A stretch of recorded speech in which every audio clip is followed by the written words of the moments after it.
नमस्कार, सुदर्शन न्यूज देख रहे हैं आप और मैं हूं संगीता झा। बुलेटिन में शुरुआत करेंगे देश के सबसे बड़े राज्य उत्तर प्रदेश की खबरों के साथ। खबर यूपी के फर्रुखाबाद से है। बता दें कि रामजी लाल सुमन के विवादित बयान पर पर्यटन मंत्री जयवीर सिंह ने कहा कि जो मुस्लिम आक्रांताओं को नायक बनाएगा, देश की जनता उसे माफ नहीं करेगी। और आगे पर्यटन मंत्री जयवीर सिंह ने क्या कुछ कहा, आप खुद सुनिए। जो भी नायक बनाएगा उसको हिंदुस्तान की जनता माफ नहीं करेगी।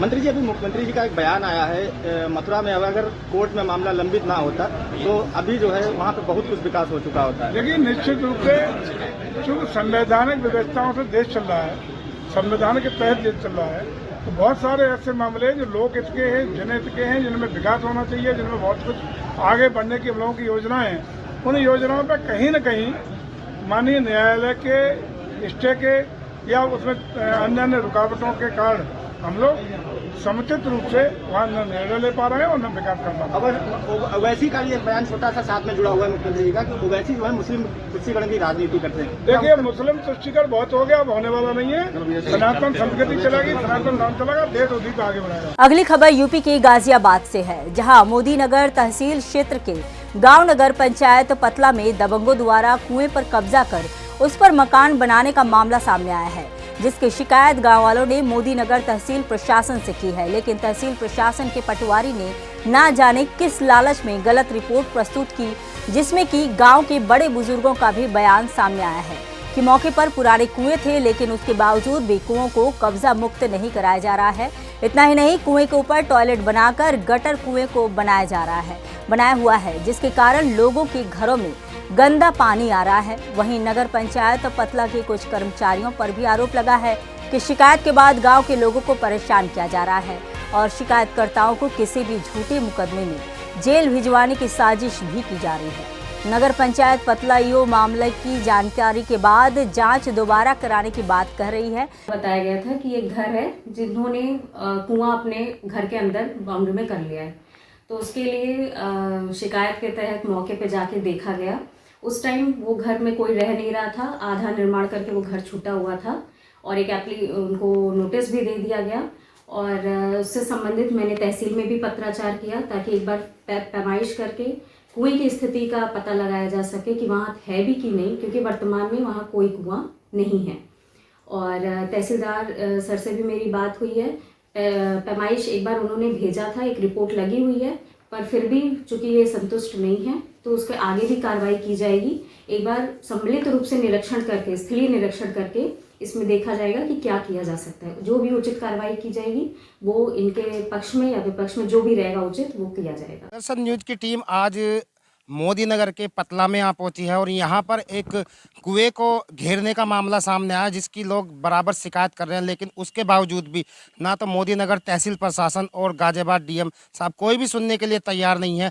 तो जो शिकायत करते हैं वो लोग हमारे साथ में हैं, आइए जानते हैं उनसे कि क्या है पूरा मामला और कौन लोग हैं जो इस तरह से कुएं को घेरने का काम कर रहे हैं। जी, क्या नाम है आपका? विनय।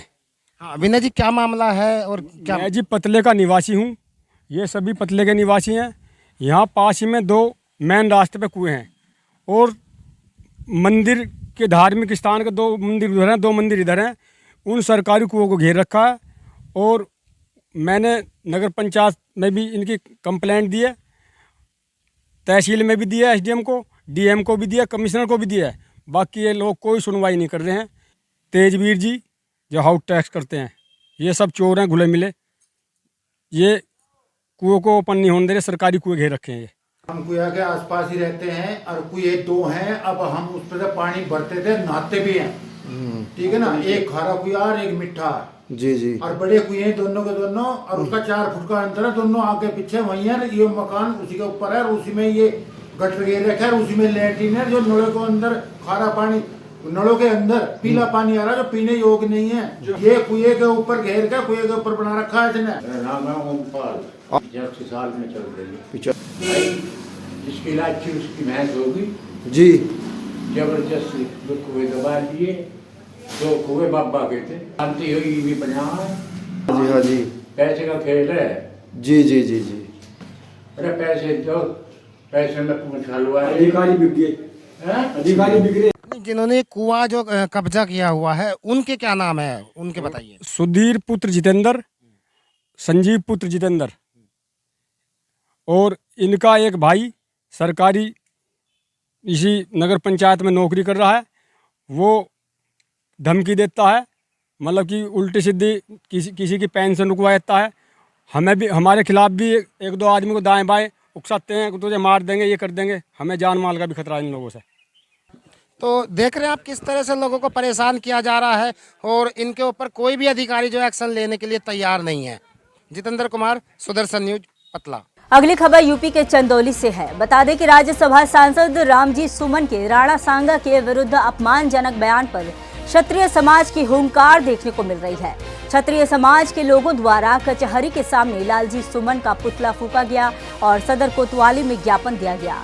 जन्मेजय सिंह के नेतृत्व में धरना स्थल से जुलूस के रूप में चलकर कचहरी के सामने लालजी सुमन का पुतला फूंका और उनके दिए हुए बयान के विरुद्ध अपनी प्रतिक्रिया दी। जन्मेजय सिंह ने क्या कुछ कहा, आप भी सुनिए। संजय सिंह, पूर्वांचल सचिव। सड़क उतरे हैं, पुतला भी फूके हैं, क्या ये सपा सांसद जो सुमन जी हैं, इनका ये पगला चुके हैं। इन्होंने बयान दिया था हमारे पूर्व महाराणा सांगा के खिलाफ, जो 80 घाव लगा था, बहुत बहादुर थे यहाँ के देश के, उनके खिलाफ इन्होंने दिया है। अगर ये संसद में मोबाइल पे बोलते हैं, अगर ये सामने आ जाए किसी राजपूत लड़के के, तो इनके पेशाब उतर जाएगा पैंट में। इतनी ये जो हैं हम लोग के पूर्वज के पीछे खा कर जीने वाले, इनकी नाजायज औलाद जो है, जो आज हम लोग भाषा बोल रहे हैं, जबकि अपना नहीं देख रहे। इनका शेर होता है। अगर ये सांसद जी अगर एक भी राजपूत लड़का के सामने आ जाए, इनकी पंट गीली न हो जाए, बाथरूम हो जाएगा, पेशाब करने के मुद्द देंगे।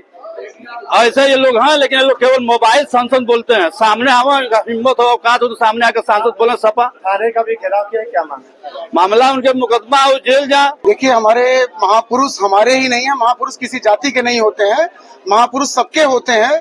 और किसी भी व्यक्ति को अपने महापुरुषों पे किसी भी तरह गलत टिप्पणी करने का कोई अधिकार कोई पार्टी, कोई संस्था नहीं देती है। लेकिन इस समय लगातार एक फैशन बन गया है कि हमारे महापुरुषों को जो उठ रहा है वही कुछ न कुछ बोल दे रहा है। अभी ताजा मामला है, सुमन जी सांसद है राज्यसभा के सपा के, इन्होंने भी बोला है कि जो है ये हमारे महाराणा सांगा जी हमारे जो है वो देश के गद्दार थे, जबकि पूरा इतिहास भारत का ये कहता है कि उनसे वीर कोई पैदा नहीं हुआ। वो मेवाड़ धारा का अपमान नहीं है, वो राणा सांगा का अपमान नहीं है, बल्कि उस हर छत्रारी के कोख का अपमान है। इसलिए मैं ये बात कहना चाहता हूँ कि अभी तो ये लड़ाई है जो हम लोगों ने आज उनको एक दिखाया है आंदोलन के माध्यम से। वहां से हम लोग 2 किलोमीटर पैदल चल के आ रहे हैं और थाने पे अपना ज्ञापन दे रहे हैं। और कल हम लोग अपने अदालत में MP MLA कोर्ट में एक परिवाद दाखिल करेंगे और परिवाद दाखिल करके उनको बुलाएंगे। और इस थाने पे बैठ के मैं चैलेंज दे रहा हूँ कि अगर वो आ जाएंगे तो हिंदुस्तान की पूरी फोर्स लगे रहेगी, उसके बाद भी उनका स्वागत बढ़िया से यहाँ से किया जाएगा। अब बात करेंगे यूपी के कानपुर की। कानपुर में प्रदेश के उप मुख्यमंत्री ब्रजेश पाठक का बीजेपी कार्यकर्ताओं ने जोरदार स्वागत किया। इस मौके पर उन्होंने उत्तर प्रदेश सरकार के सेवा, सुरक्षा व सुशासन के 8 सालों के सफर को पूरा होने पर बधाई दी और सरकार की उपलब्धियों को गिनाया। साथ ही उन्होंने बताया कि सरकार ने लोगों के जीवन को बेहतर बनाने के लिए कई महत्वपूर्ण कदम उठाए हैं, जिनका सीधा लाभ जनता को मिल रहा है। इस अवसर पर उप मुख्यमंत्री ने अन्य विभागों की प्रदर्शनी का भी अवलोकन किया, जहां विभिन्न योजनाओं और विकास कार्यों के बारे में जानकारी दी गई। और क्या कुछ कहा, आप भी सुनिए। कानपुर को विशेष महत्व देते हुए हर क्षेत्र में प्रगति लाने का काम किया है। मेट्रो कानपुर में बन रही है। सबसे बड़ी बात है कि मेट्रो जब पूरा होगी, कानपुर के लोगों को आवागमन अंतर्राष्ट्रीय स्तर का मिल पाएगा। कानपुर में सड़कों का जाल बिछा, गलियों को हमने मेंटेन किया है। महापौर महोदया बैठी है, बताएंगे कूड़ा निस्तारण के हमने बेहतर प्रबंधन किया। कानपुर की हालत गंदगी को लेकर क्या थी, कानपुर लोग आते थे 17 से पहले किस हालात में थे। अब हम कह सकते हैं कि भारतीय जनता पार्टी की ट्रिपल इंजन सरकार ने जन जन तक सबके जीवन स्तर में बढ़ोतरी लाने के लिए, ऊपर उठाने के लिए काम किए हैं और हम लोग सफल हुए हैं। लाइन ऑर्डर सबसे बड़ी चुनौती थी कानपुर के लिए, उत्तर प्रदेश के लिए। गुंडे, बदमाश, माफिया, लुच्चे, लफंगे सड़कों पर घूमते थे। बहू बेटी की इज्जत आबरू खतरे में थी। प्लाट, मकान, दुकान कब्जा करते थे। आज हम कह सकते हैं कि गुंडे, बदमाश, माफिया प्रदेश छोड़ करके चले गए हैं, या जेल में हैं, या ढूंढे आपको नहीं मिलने हैं। तख्ती लटका करके आज गुंडा माफिया घूमता है कि हम कोई काम कर लेंगे, ठेला लगा लेंगे। लेकिन अराजकता और गुंडई का नाम नहीं लेंगे। इसको दंगे का प्रदेश बना दिया जाएगा। और समाजवादी पार्टी ने तो हद कर दी, कांग्रेस पार्टी ने। समाजवादी पार्टी को हो क्या गया है, आप लोगों को सपा से पूछना चाहिए। समाजवादी पार्टी के महाराष्ट्र के विधायक वो औरंगजेब का गुणगान कर रहे हैं। औरंगजेब आक्रांता था, भारतीय संस्कृति पर हमला किया, कत्लेआम किया, उसको महिमा मंडित किया जा रहा है। सनातन की संस्कृति को झुठलाने का प्रयास किया जा रहा है। इस प्रकार की हरकतों को स्वीकार नहीं करेंगे। समाजवादी पार्टी के सांसद पार्लियामेंट में अभी 4 दिन पहले बोले, राणा सांगा का अपमान करने का काम किया। समाजवादी पार्टी को उत्तर प्रदेश और भारत के लोगों से क्षमा मांगनी चाहिए कि भारत की संस्कृति में, हमारी सांस्कृतिक विरासत में हमारे योद्धा, हमारे वीर महापुरुष, जिनकी वजह से आज भारतीय संस्कृति जिंदा है, माननीय मोदी जी के नेतृत्व में चरमोत्कर्ष पर पहुंच रही है, उन हमारे महान योद्धाओं को, महान स्वतंत्रता संग्राम सेनानियों को अपमानित करने का ठेका समाजवादी पार्टी ने ले रखा है। उनको केवल तुष्टीकरण देखा है, दिखता उनको जाति की राजनीति दिखती है, जबकि भारतीय जनता पार्टी की सरकार माननीय मोदी जी के नेतृत्व में सबका साथ, सबका विकास, सबके विश्वास के आधार पर जन जन का भरोसा जीत रही है। अब बात करेंगे फिरोजाबाद की। बता दें कि सेवा सुरक्षा व सुशासन के 8 साल पूर्ण होने पर जनपद फिरोजाबाद के प्रभारी व उच्च शिक्षा मंत्री योगेंद्र उपाध्याय ने प्रतिभाग किया। उच्च शिक्षा मंत्री ने कार्यक्रम स्थल पर पहुंचकर विभिन्न विभागों के लगे स्टॉलों का अवलोकन किया। इस दौरान उन्होंने उपस्थित जनता को संबोधित करते हुए क्या कुछ कहा, आप भी सुनिए। तो हमारी उपलब्धियां हैं, अगर एक सेंटेंस में बोले, और आगे हमारी योजना है कि उत्तर प्रदेश हर क्षेत्र में नंबर 1 हो। जीएस विश्वविद्यालय के बारे में आप सब जानते हैं, मुझे कुछ कहना नहीं, मैं राजनीतिक बात नहीं करना चाहता इस समय। कहां से उनको संरक्षण है, कहां से वो जुड़े हैं, और ये भी देखा कि आपने सरकार कड़ाई से उसके पीछे है। कोई गड़बड़ करने वाला बख्शा नहीं जाएगा। राजस्थान से भी कार्रवाई चल रही है जहां हमारी सरकार है, और यहाँ भी कार्रवाई चल रही है जहां हमारी सरकार है। सर, आपको बताना भी, और बताने से जब प्रचार होता है तो जिन लोगों को ज्ञान नहीं है वो भी जानकारी आती है उनको, और वो फिर इस योजनाओं से जुड़ना चाहते हैं। मैं अभी कुछ दिनों पहले युवाओं में बैठा था, मैंने उनसे पूछा, तुम्हें मालूम है एक योजना आई है एमएसएमई की, 5 लाख का बिना ब्याज के ऋण, और आप कोई रोजगार कर सकते हैं, और उसमें सब चीजें हैं जो आप बनाना चाहते हैं, उसके प्रोजेक्ट सब चीजें तैयार है, बस आपको जाके अप्लाई करना है। लेकिन औरंगजेब इस देश का आदर्श नहीं है, जिसने अपनी लड़की को 30 साल कैद में रखा हो, जिसने अपने बाप को कैद में रखा हो, जिसने अपने बड़े भाई का सर काट के तश्ती में ढककर बाप के सामने पेश किया हो, और एक लंबी उसकी कहानियां हैं क्रूरता की, उसको जो महिमा मंडित करते हैं, मैं तो उन पर प्रश्न चिन्ह लगाता हूं। इसलिए अगली खबर मथुरा से है। मथुरा में भारतीय किसान यूनियन भानु के गुस्साए सैकड़ों कार्यकर्ताओं ने राष्ट्रीय प्रवक्ता हरीश खेनुआ और जिलाध्यक्ष देवेंद्र पहलवान के साथ कृष्णापुरी चौराहे पर स्थित लोक निर्माण विभाग कार्यालय का यमुना एक्सप्रेसवे से वृंदावन को जोड़ने वाले 4 लेन मार्ग व डिवाइडर और नाले निर्माण की मांग को लेकर कार्यालय का घेराव कर नारेबाजी की, जिसके बाद किसान डिवाइडर बनाए जाने की मांग को लेकर अधिकारियों का घेराव कर कार्यालय के अंदर फर्श पर बैठ गए, जहां भारतीय किसान यूनियन भानु के राष्ट्रीय प्रवक्ता और जिलाध्यक्ष ने लोक निर्माण विभाग के अधिकारियों पर यमुना एक्सप्रेसवे के 4 लेन मार्ग पर पानी गांव के पास डिवाइडर न बनाने और रिश्वत व दलाली लेकर काम करने का आरोप लगाया, और लोक निर्माण विभाग कार्यालय मथुरा का करीब 1 घंटे तक घेराव किया, जहां अधिशासी अभियंता को डिवाइडर के निर्माण को लेकर अवगत कराया गया, जिस पर अधिशासी अभियंता गुलवीर सिंह ने 1 हफ्ते में समस्या का समाधान करने का आश्वासन दिया।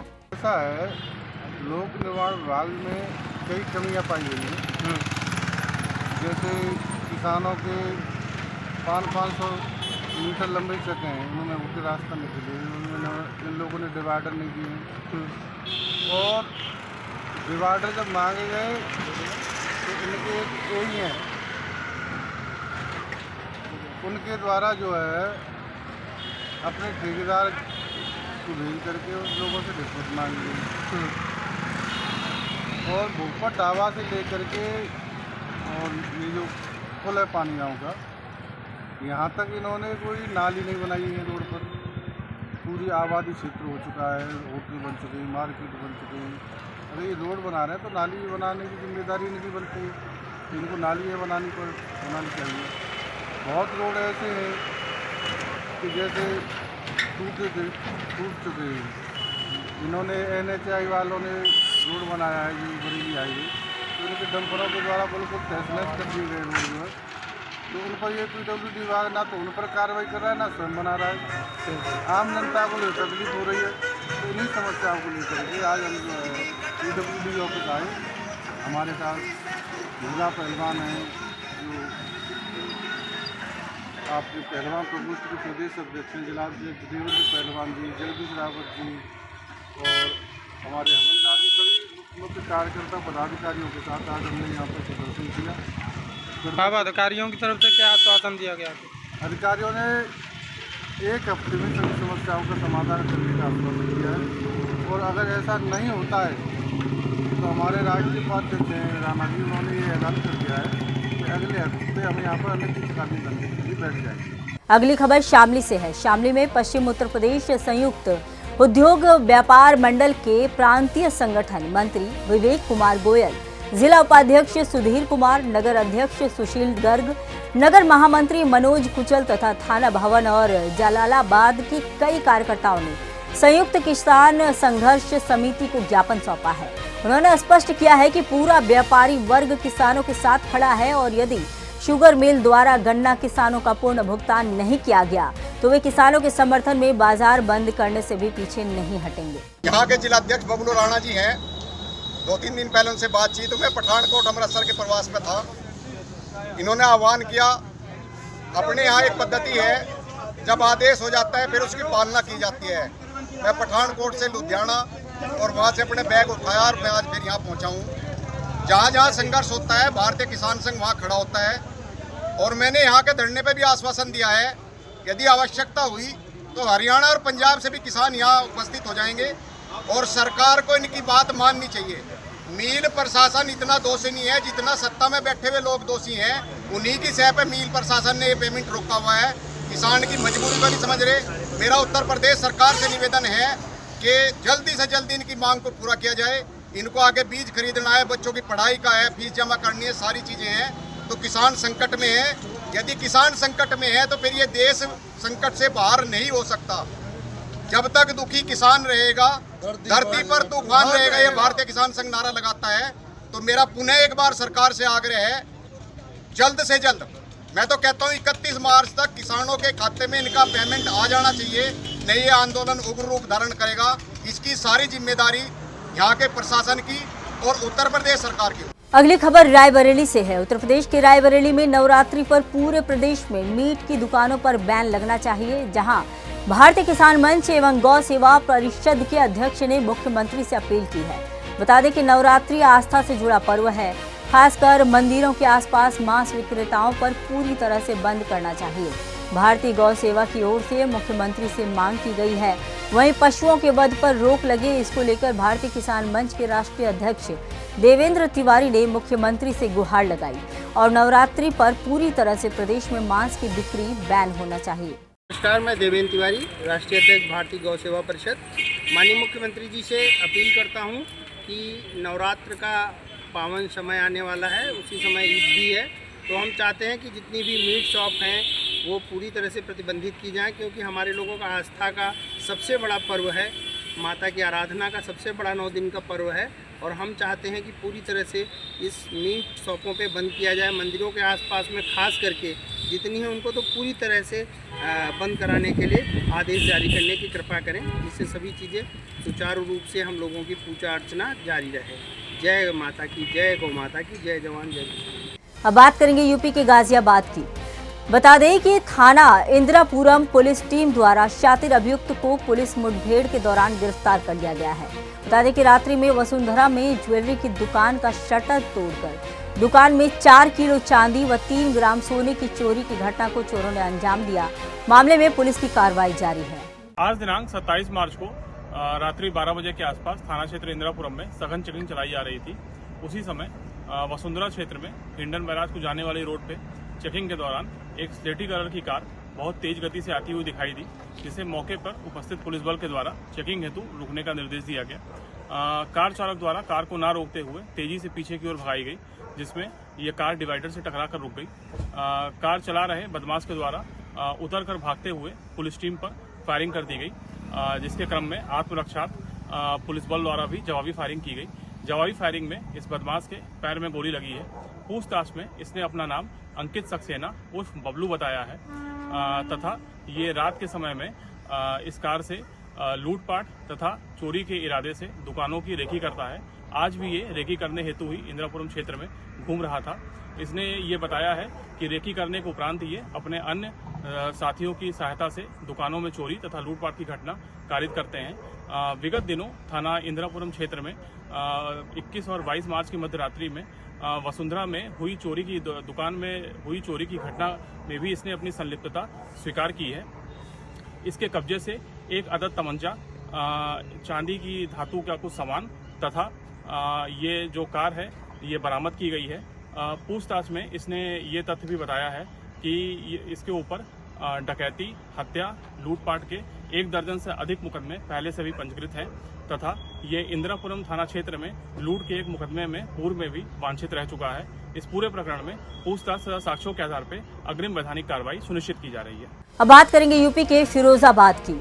बता दें कि फिरोजाबाद के थाना शिकोहाबाद में वादी अजय कुमार पुत्र तोड़ीराम निवासी दिकतौली ने सूचना दी कि अभियुक्त जिशान अली पुत्र फरमान अली वादी की पुत्री के साथ कॉलेज आते जाते समय छेड़छाड़ एवं अशोभनीय टिप्पणी करता है, जिसकी शिकायत करने पर अभियुक्त जिशान ने वादी की पुत्री की कनपट्टी पर तमंचा लगाकर जान से मारने की धमकी दी। सूचना के आधार पर थाना शिकोहाबाद पर मुकदमा पंजीकृत कर लिया गया है। जिशान ने अशोभनीय टिप्पणी तमंचा लगाकर जान से मारने की धमकी दी थी।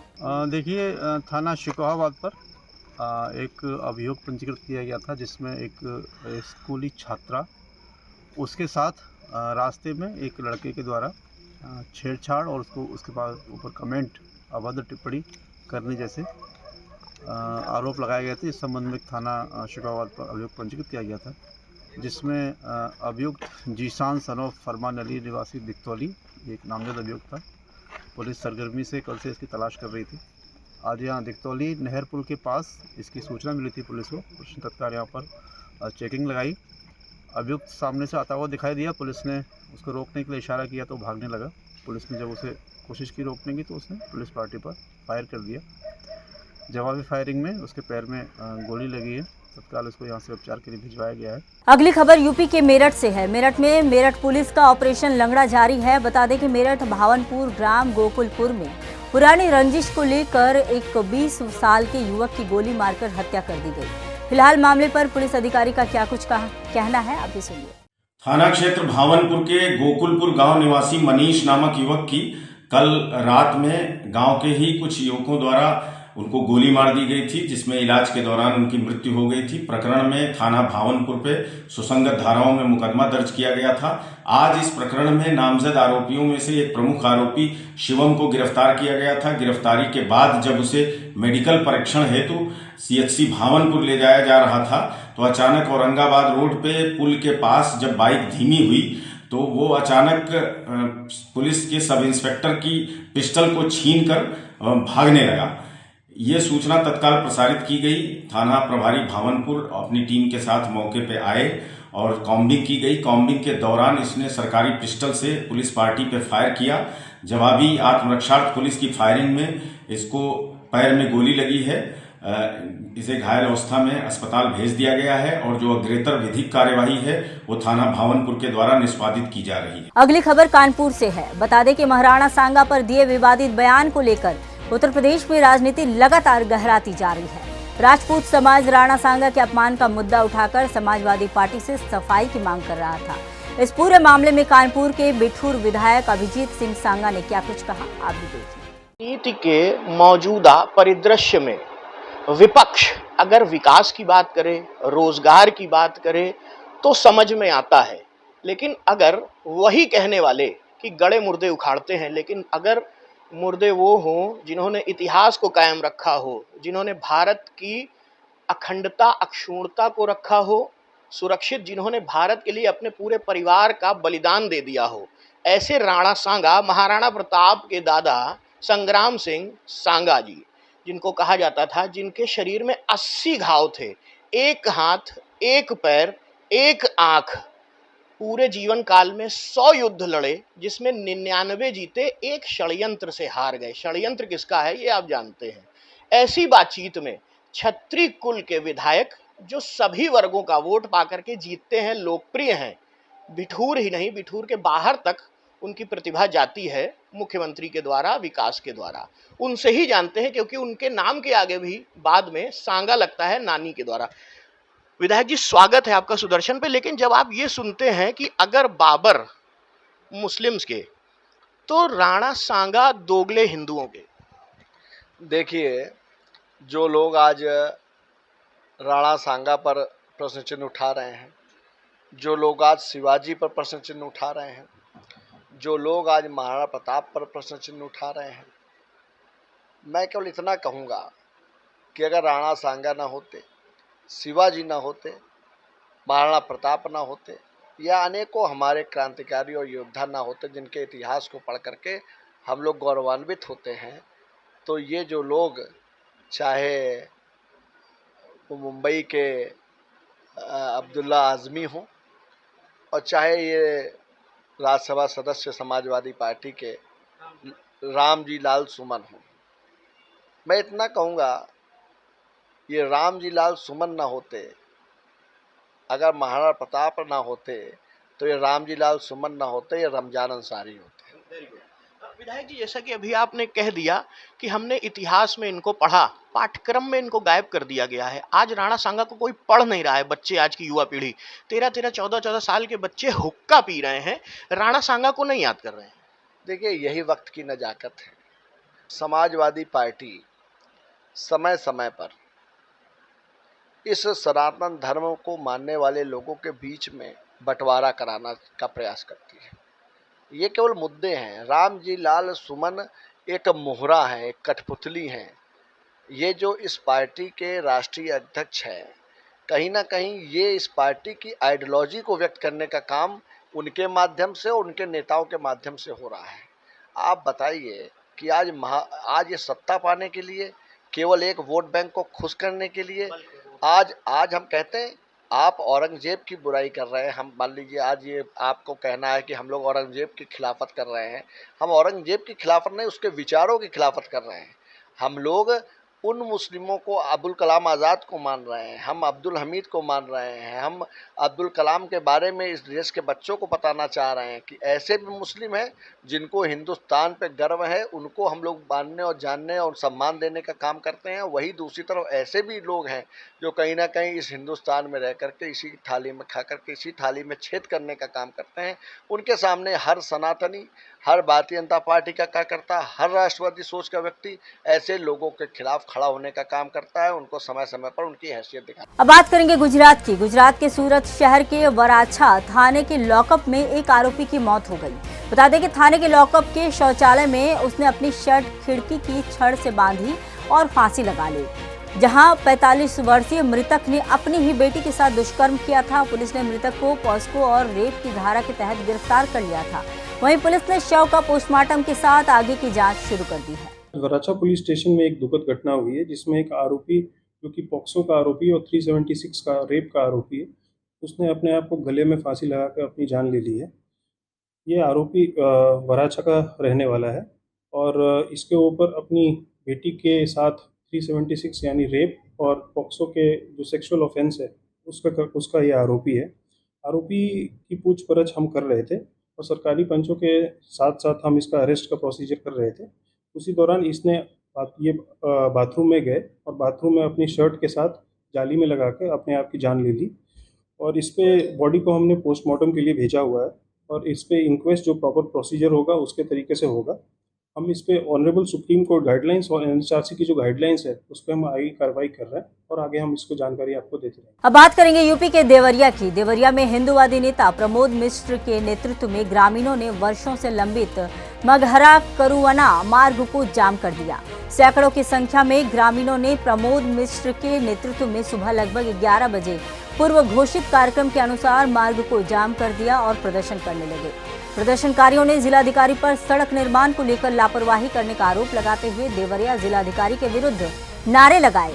उल्लेखनीय है कि लगभग 20 दिन पूर्व हिंदुवादी नेता प्रमोद मिश्र ने जिलाधिकारी को ज्ञापन दिया था और जिला प्रशासन को 15 दिनों में निर्माण प्रारंभ करने का भी अल्टीमेटम दिया था। ऐसा न होने पर आंदोलन के लिए पहले से ही चेताया गया था। प्रशासन ने उक्त ज्ञापन पर कोई ध्यान नहीं दिया, जिसके फलस्वरूप पूर्व घोषित कार्यक्रम के अनुसार प्रमोद मिश्र ने अपने सैकड़ों समर्थकों ग्रामीणों के साथ सड़क पर उतर आए और मार्ग जाम कर दिया। प्रदर्शनकारियों ने 3 घंटे तक नारेबाजी कर सड़क बंद रखा। इस दौरान मौके पर पहुंचे खुखुंदू पुलिस ने प्रदर्शनकारियों से नोकझोंक भी हुई, लेकिन प्रशासन जाम खत्म ना करा सका। प्रदर्शनकारी जिलाधिकारी को मौके पर बुलाने को लेकर बने रहे। बाद में सलेमपुर एसडीएम दिशा श्रीवास्तव, सीओ सलेमपुर दीपक शुक्ला और भारी पुलिस बल मौके पर पहुंची। दिशा श्रीवास्तव ने प्रदर्शन का नेतृत्व कर रहे प्रमोद मिश्र से जिलाधिकारी की फोन पर बात कराई, जिसमें 1 सप्ताह में उक्त मार्ग पर पानी डलवाने और 30 अप्रैल तक सड़क निर्माण प्रारंभ करने का आश्वासन प्रदर्शनकारियों की सहमति से बन सकी और जाम समाप्त कराया जा सका। किन्नरों ने भी आंदोलन में सहयोग किया। प्रमोद मिश्र के नेतृत्व में हुए इस आंदोलन में क्षेत्र के दर्जनों किन्नरों ने भी समर्थन किया और प्रदर्शन में अंत तक जमे रहे। मध्य प्रदेश के इंदौर में भावना सिंह हत्याकांड में पुलिस को बड़ी सफलता मिली है। पुलिस ने हत्या के आरोपियों को गिरफ्तार कर लिया है। आरोपी हिमाचल प्रदेश के कसोल में घटना के बाद छिपे हुए थे। हालांकि जैसे ही पुलिस टीम कसोल पहुंची, आरोपियों ने ग्वालियर की तरफ भागने की कोशिश की, लेकिन पुलिस ने उन्हें ग्वालियर बाईपास से गिरफ्तार कर लिया। पुलिस की जांच में यह बात सामने आई है कि आरोपी ऑनलाइन सट्टा ऐप के जरिए भारत में ऑनलाइन सट्टा संचालित करते थे। शराब पार्टी के दौरान एक विवाद के कारण मुकुल ने भावना पर गोली चला दी थी, जिसके बाद आरोपियों ने उसे गंभीर हालत में अस्पताल छोड़ दिया और भाग गए। अस्पताल में इलाज के दौरान भावना की मौत हो गई थी, जिसमें पुलिस ने महालक्ष्मी नगर स्थित फ्लैट से तलाशी भी ली, जहां 28 अलग अलग कंपनी के मोबाइल, लैपटॉप, 60 से अधिक बैंक खातों की पासबुक और 50 से ज्यादा एटीएम कार्ड बरामद किए गए। इसके अलावा पुलिस ने हत्या में इस्तेमाल किए गए पिस्तौल और जिंदा कारतूस भी बरामद कर लिए हैं। पुलिस के अनुसार भावना सिंह मूल रूप से ग्वालियर की रहने वाली थी और वह इंदौर में ब्यूटिशियन का कोर्स करने आई थी। हत्या के बाद आरोपी हिमाचल प्रदेश के कुल्लू जिले के कसोल में छिप गए थे, लेकिन पुलिस ने सटीक कार्रवाई कर उन्हें मौके से गिरफ्तार कर लिया है। दिनांक 21 मार्च को लसोड़िया थाना क्षेत्र में एक महिला को गोली मारकर हत्या करने की सूचना प्राप्त हुई थी, जिस पर से पुलिस के द्वारा तत्काल ही मामला पंजीबद्ध करके उसमें 302 धारा का इजाफा किया गया था, जिसके पश्चात में लगातार ही पुलिस की 3 से 4 टीमें सक्रिय थी इनके आरोपियों को गिरफ्तार करने के लिए, जिसमें इनिशियली एक व्यक्ति का नाम सामने आया था जिसका नाम आशु यादव था। बाद में तफ्तीश के दौरान में 2 अन्य व्यक्तियों के नाम क्लियर हुए, इनको लगातार पुलिस पकड़ने का प्रयास कर रही थी। काफ़ी सारे सीसीटीवी फुटेजेस, टेक्निकल सर्विलांस और अन्य मुखबिर सूचनाओं के माध्यम से जब इन लोगों को तलाश करने का प्रयास किया गया, तो इनके जो पुश्तैनी घर थे, जो इनके जहाँ के रहने वाले थे, इन सभी जगह पर जा करके पुलिस की टीम के द्वारा दबिश दी गई, जहाँ पर इनके कोई भी परिवार वाले नहीं मिले। सभी जगह से लोग फरार होने के पश्चात में उनकी तलाश लगातार जारी थी, जिसमें मुखबिर सूचना और टेक्निकल सर्विलांस के माध्यम से जब इनकी जानकारी मिली, तो ये जानकारी प्राप्त हुई कि ये लोग कसौल में जाकर छुपे हुए थे। और जब इनको न्यूज़ मीडिया के माध्यम से मालूम पड़ा है कि इनके खिलाफ में लुकआउट सर्कुलर भी जारी किया गया है और इनको पकड़ने के लिए पुलिस लगातार प्रयास कर रही है, तो ये लोग वापस लौट करके नेपाल भागने के प्रयास में थे। जब पुलिस ने इनको दिल्ली और ग्वालियर के बीच में बाईपास में इनको एम्बुश करके इनको पकड़ा है और इन तीनों व्यक्तियों को गिरफ्तार किया है, जिसमें तीनों के नाम है आशु यादव, उसका भाई है मुकुल यादव और एक महिला है जिसका नाम है स्वास्ति राय। इन तीनों को मुख्य आरोपी के रूप में गिरफ्तार किया गया है। तफ्तीश के दौरान में ये भी जानकारी प्राप्त हुई थी कि कुछ लोग इनका सहयोग कर रहे थे भागने में, उनको भी उनकी भूमिका को देखते हुए इसमें आरोपी बनाने पर विचार किया जाएगा और उनके खिलाफ में भी वैधानिक कार्रवाई करी जाएगी। जब इनसे पूछताछ करी गई तो पूछताछ में इनसे बात सामने आई कि उस दिन 20 मार्च की रात को ये चारों लोग मिल करके एक शराब पार्टी घर में कर रहे थे, जिसमें शराब के नशे में होकर के काफ़ी सारे गाने बजे जा रहे थे।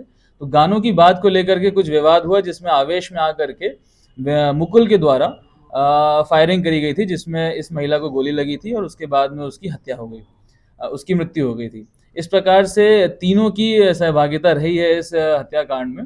जब इनसे और डिटेल में पूछताछ करी गई तो इनसे ये जानकारी प्राप्त हुई कि मुकुल और आशु और इनके कुछ साथी लोग उस घर में एक ऑनलाइन सट्टे का भी काम किया करते थे। इनके घर से हमें लगभग 28 मोबाइल, लगभग 60 से अधिक बैंक अकाउंट के पासबुक, 50 से अधिक हमको एटीएम कार्ड, लैपटॉप्स ये बरामद हुए हैं। एंड इन सभी अकाउंट्स में काफ़ी लाखों की संख्या में जो कैश है वो भी सीज करवाया गया है। इस प्रकार से इनके विरुद्ध में एक और धोखाधड़ी का और ऑनलाइन गैम्बलिंग का मामला पंजीबद्ध भी किया गया है, और इसमें भी अलग एक विशेष टीम का गठन किया जा करके इस मामले की भी तह तक जांच करी जाएगी कि इस सट्टे के रैकेट में कौन कौन इन्वॉल्व था, और उसमें जिन भी आरोपियों के नाम सामने आएंगे उनके खिलाफ भी वैधानिक कार्रवाई की जाएगी। भावना एक ग्वालियर की रहने वाली लड़की थी जो कि अपने मित्र के साथ में इंदौर आई थी। यहाँ पर मेकअप आर्टिस्ट का कोर्स करना चाहती थी। स्वास्थ्य से पूर्व से परिचित होने के कारण वो इंदौर आई थी, यहाँ पर रह करके कोर्स की जानकारी इकट्ठित कर रही थी। इनके पास क्यों आई थी सर? स्वास्थ्य चूंकि भावना की मित्र रही है तो पार्टी करने के उद्देश्य से यहाँ पर इनकी फ्लैट पर आई थी। ये ऑनलाइन सट्टा जो आप बता रहे हैं सर, कहाँ से इन्होंने लाइन ले रखी? फिलहाल के लिए इस बुलेटिन में इतना ही। देश दुनिया की तमाम खबरों के लिए देखते रहिए सुदर्शन न्यूज। जय हिंद।